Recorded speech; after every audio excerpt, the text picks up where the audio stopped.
TV सत्यमेव व्रतम। हिंगोली जिल्ह्यातील औंढा नागनाथ इथं Jintur T पॉइंटवर विविध मागण्यांसाठी बंजारा समाजानं मंगळवारी दुपारी रास्ता रोको आंदोलन करण्यात आले। या रास्ता रोको आंदोलनामुळे दोन्हीकडच्या वाहनांच्या रांगा लागल्या।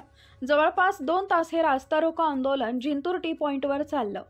रास्ता रोको आंदोलन संपण्याची वाट बघणारे वाहन चालक व प्रवाशांनी आंदोलन संपल्यानंतर सुटकेचा निश्वास घेतला।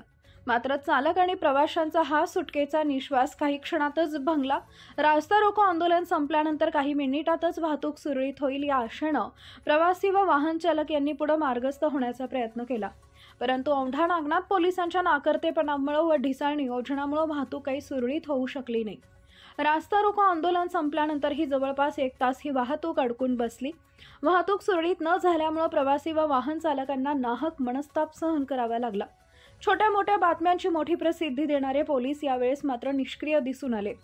काही प्रमाणात पोलिसांनी वाहतूक सुरळीत करण्याचा प्रयत्न केला, मात्र त्यांना ती सुरळीत करण्यास खूप वेळ लागला। एकंदरीत असं म्हणता येईल की औंढा नागनाथ पोलिसांच्या नाकर्तेपणामुळे वाहन चालक व प्रवाशांना नाहक मनस्ताप सहन करावा लागला। औंढा नागनाथ पोलिसांच्या दिशा नियोजनाचं आणखी एक प्रकरण यामुळे समोर आले। यावर आता वरिष्ठ अधिकारी काय कारवाई करणार हे पाहावं लागेल।